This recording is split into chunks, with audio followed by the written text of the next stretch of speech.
All right, Josh. So I don't think this video needs an introduction. You did it, and it's a big deal. You abandoned Nikon to go for Sony. How are you feeling about that switch? It's just a consumer brand, man. We talked about this before, right? The only reason I picked Nikon 9 years ago is because it was on the shelf and It's it available. was available. It looked like a good deal, and I bought it. And, Yeah. look, I get it. And I think I said this in my video. I've watched people on YouTube because they use the same brand as me. So I understand that. I understand you watch somebody, you start relating to what they use. And I know I've even given advice to people to buy Nikon. Nikon's not a bad brand. It's not. Mm, I don't want anyone to even think that I'm alluding to that. It's just a matter of yeah. need. It's just a matter of need. And I needed some equipment now. I was tired of waiting. I'm about to go to Alaska. I've got trips to Yellowstone this weekend, and I want to have that big 600 f4 again. I want to have what I want, and I was just sick of waiting, Mm. man. Just sick of waiting. Really quickly, before we go on, for anyone looking to purchase a piece of Sony gear today, Hunt's Photo and Video will be giving away a bonus gift if you reach out to them and contact them after watching this episode. So make sure you watch to the end of this episode to see how you can get this bonus gift and the Sony equipment that you're interested in. Before we dive into the technicalities of kind of maybe some of the things of why you decided to switch, I thought it was hilarious the day where you announced kind of publicly and officially that you're switching, right? The other day, your last video this past weekend, or I guess when this comes out 2 weekends ago, you were texting me screenshots throughout the day, and you were you were literally losing subscribers because people were, I don't know, maybe they were mad that you were switching, or maybe they just thought they had a certain reliability there or whatever. But yeah, it's interesting how you, as not only a wildlife photographer for yourself, but a wildlife photographer who is in a way like a small public figure, right? Where other people are depending on you. Seeing as how people were kind of maybe turned off, or some people were maybe turned off by this decision, have you had any second thoughts about the switch you made since then? Or do you No, still feel totally comfortable with where you're at? no, people get over stuff like that. I'm going to post a video Friday morning. It'll be the same style video. It'll just be a different camera in my hand. I Mm-hmm. I can't stress it enough. Look, I lost 100 and it got down to like 194, 97 subscribers in 24 hours. I mean, it was pretty quick and fast, and I don't begrudge anybody for that. I mean, I totally get it. I mean, there's a lot of channels I've unsubscribed to over the years just because I didn't feel like watching them anymore. I couldn't relate. Yeah. But since then, I've gained like 112 back in the last day. Mm-hmm. So that I don't even, it was kind of, it hurt my feelings at first. I was like, oh gosh, guys, seriously, that's all you care about is the camera I'm using. Yeah. But, I just put it in perspective. And what's interesting, one of the guys who said, he unsubscribed, he even commented again today on another one of my videos. I was like, I thought you were gone. Yeah, I but guess you're back. yeah, that's all okay, and that's totally fine. I mean, I totally get it.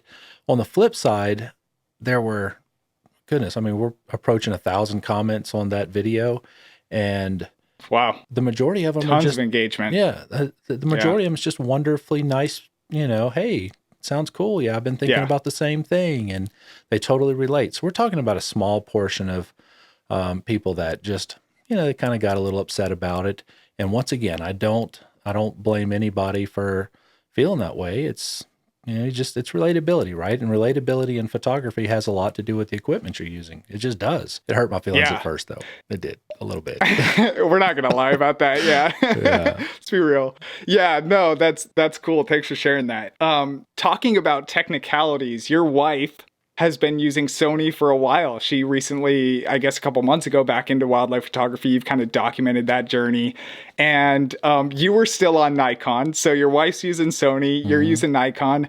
In a lot of your videos over the past couple months, you've kind of been eyeing that Sony, and you've been verbal about that. And like, that looks kind of interesting. I like some of her features that she gets to have, or, things like that. What is it about Sony that kind of finally pulled you away from Nikon?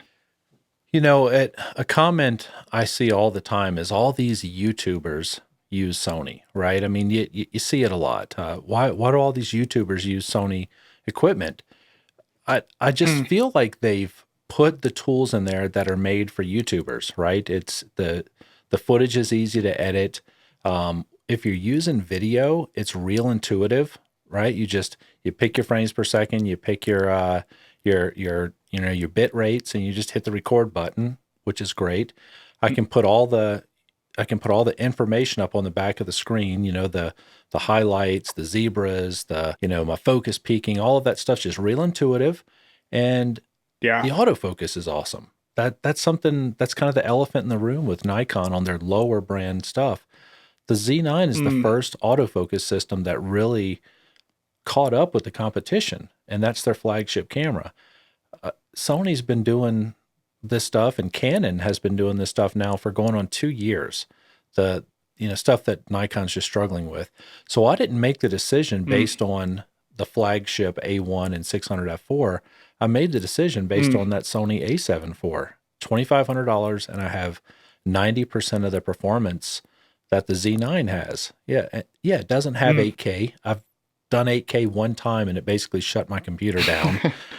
So Yeah. I just don't I don't know. I mean, for $2,500, it's value. That's really what it comes down to, right? I mean, we're spending our hard earned money.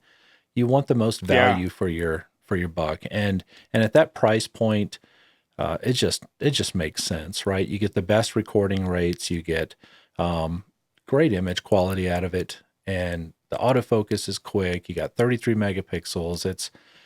And when I edit it, I can see it. I can see it side by side. It looked exactly like the Mm, Z9 with that 10-bit 4K.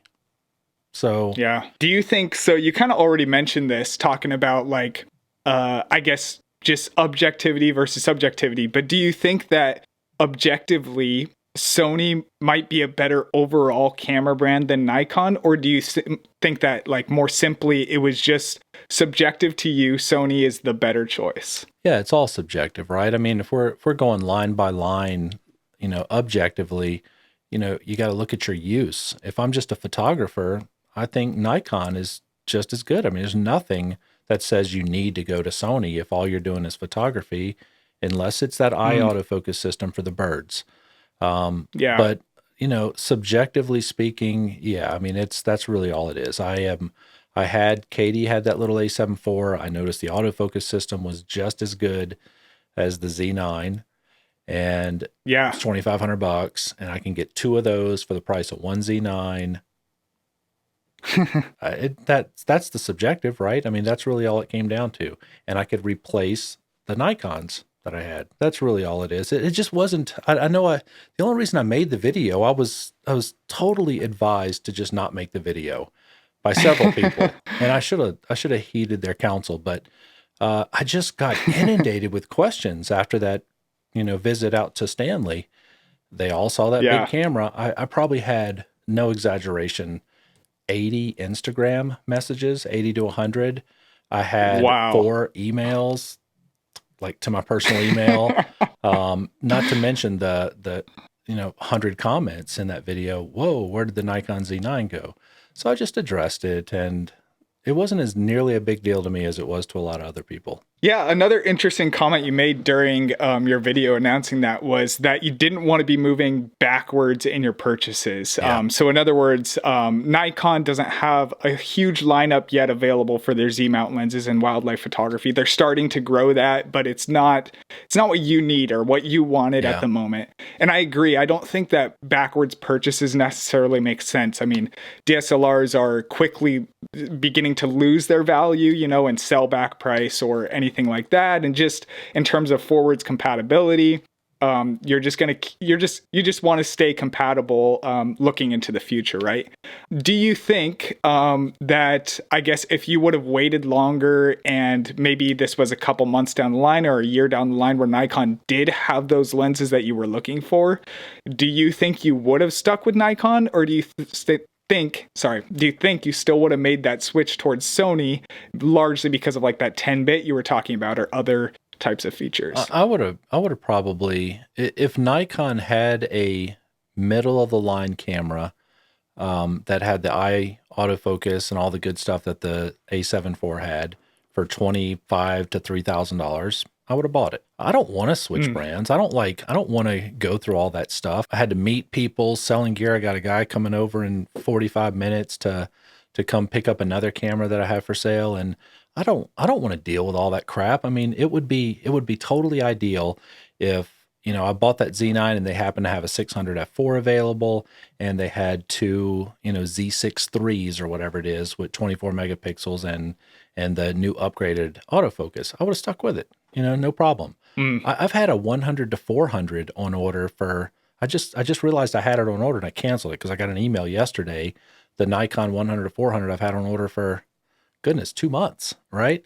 And so it's, when is that ever going to come? And people have theirs and some don't. That 400 2.8 would maybe arrive this month if I was lucky. But I would be in Alaska when it arrived. So I was just, this trip that I just paid all this money for, I wouldn't even have the camera for the lens for it. So availability, man. I mean, if you like Ford trucks and you go to the lot and they don't have any Ford trucks, but you need a truck, you might head over to the Chevy store and buy yourself a Chevy because there's no Fords available. That's what it comes down to, man. There's nothing bad about Nikon. There's nothing except those little midline cameras. They just don't hold up against the competition. Think about the emotional tax on you waiting around for stuff. Yeah. You got your money tied up. You've got, you're like, okay, checking your email every day. You're calling like, hey, is there any updates? You're texting your camera store. I've been doing that since December when the Z9 was, came out. Yeah. I'm just over that. That feeling is just, it's disgusting and I'm done with it. Yeah. So too much stress. I won't think about it again, probably for the next 5 or 6 years. If Sony comes out with some new cool stuff and I can get my hands on it and it might make my needs a little better, yeah, I'll do it. But right now there's nothing I need anymore. I just don't need anything. You made a really interesting statement in your video too, where you were talking about maybe, I can't remember who it was that you were quoting. I know you were talking to a couple of other YouTubers like Mark Smith, and you were talking about how my buddy Charlie. Yeah. And he said something about he was pointing out to you that Nikon is just catching up to Sony when you guys were talking about eye tracking autofocus and stuff like that. Whether it's been, the mirrorless format that Nikon has only more recently gotten into, or the more advanced autofocus modes, or these higher bit rates that we're talking about that are finally coming in with the Z9. What are the things that you've noticed in your Sony system that feel, maybe for lack of a better word, like more refined than your Nikon system has felt to you in the past couple of years? Autofocus. That's autofocus. It. One word. I mean, you pick up a Sony A7 IV, and it's as good as a Z9. I mean, easily as good as a Z9. Now, it doesn't have the blackout free EVF that but it's a $2,500 camera. The Sony A1 does. It's blackout free, and it's just that. I mean, other than that, the buttons feel the same to me.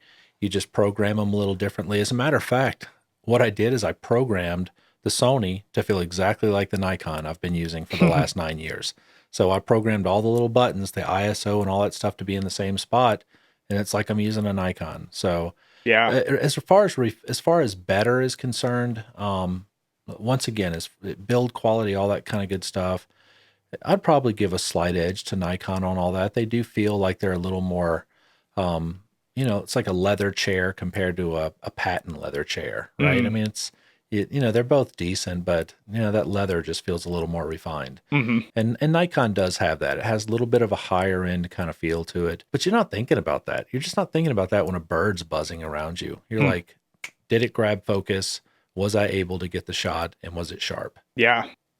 Yeah, most definitely. That's what you care about. And that's what's happening inside the camera, and it works fine for me. Yeah, your video that you displayed, recorded with your Ninja recorder on the back of the screen of the crow and tracking that eye.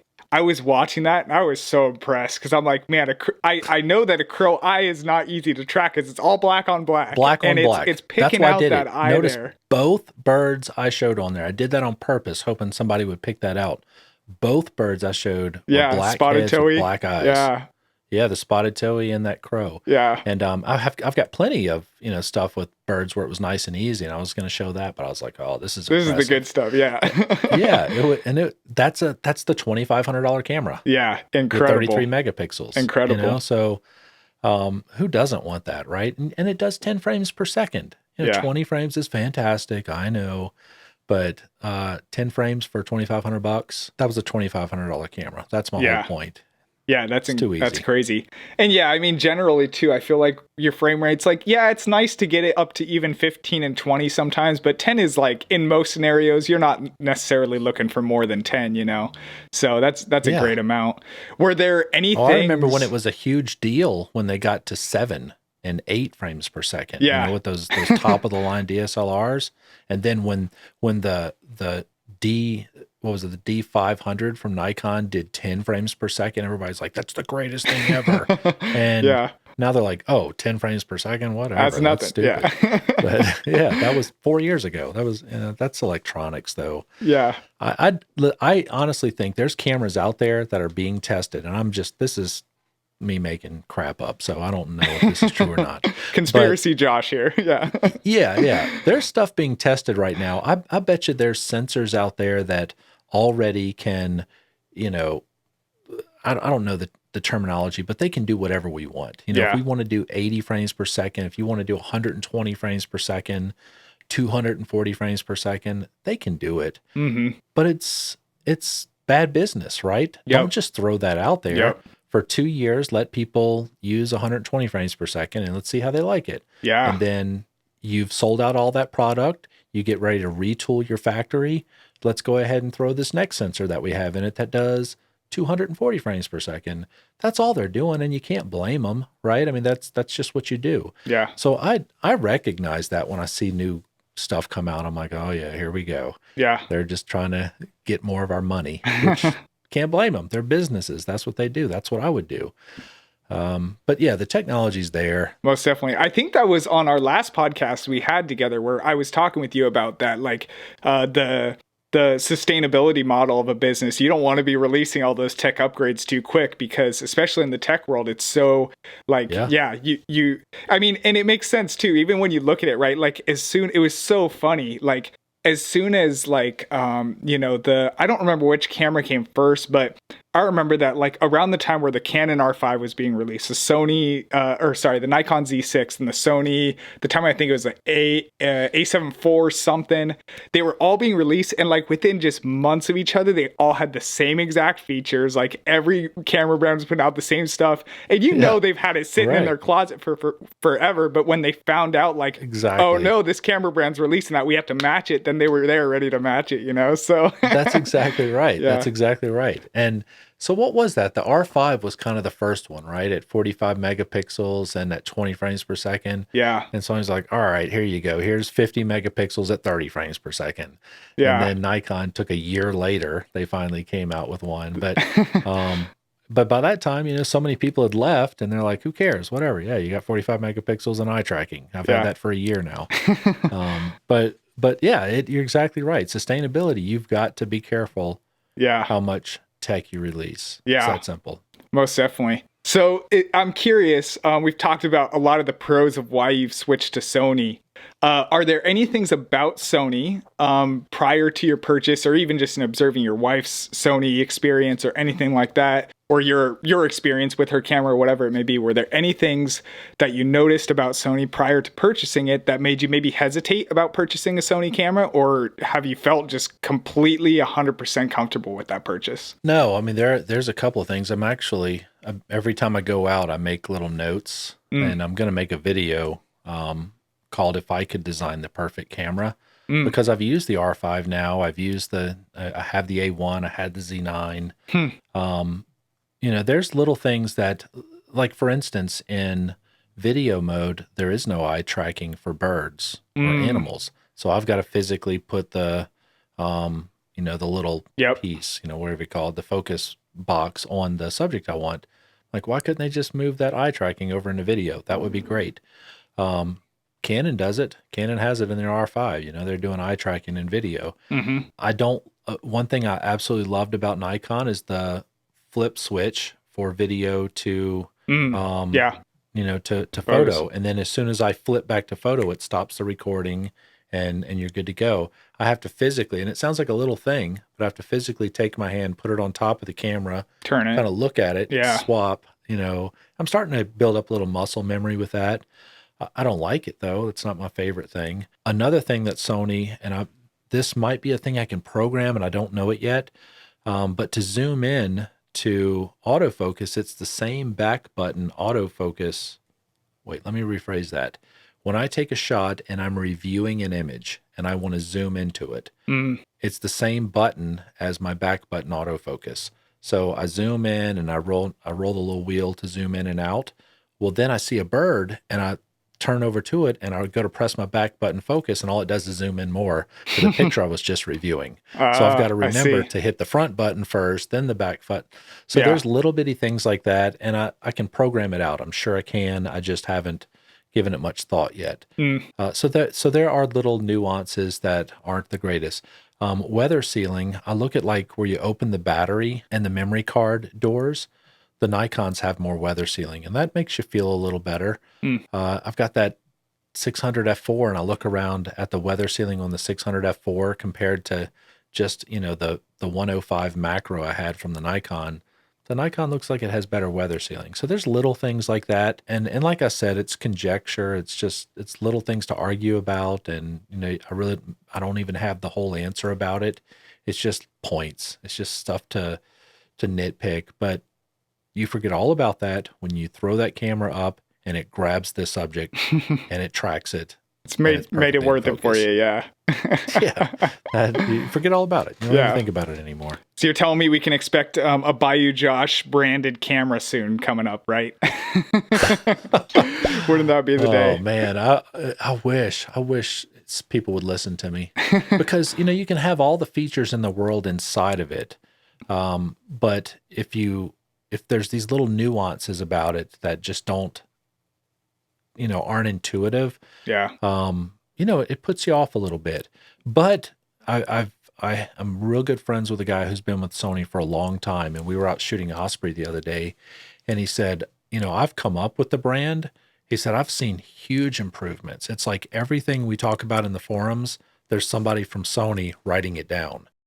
I've got a feeling, you know, even the next iteration of cameras, we're going to see some pretty hefty upgrades in ergonomics. So you mentioned in your video as well that wildlife and bird photography is some of the hardest photography out there, right? One of the hardest art forms of photography. And I think I'd agree with that statement. I think a lot of people would agree. You have so little control over so many variables, and you have to be so quick and just snappy with it. You also mentioned that gear is incredibly instrumental due to that fact of how difficult wildlife photography can be. In the previous podcast we kind of had on here about 4 or 5 months ago, we also talked a lot about the idea, though, of how it can be a trap to feel like you constantly need the newest equipment and the best equipment to become a good wildlife photographer, right?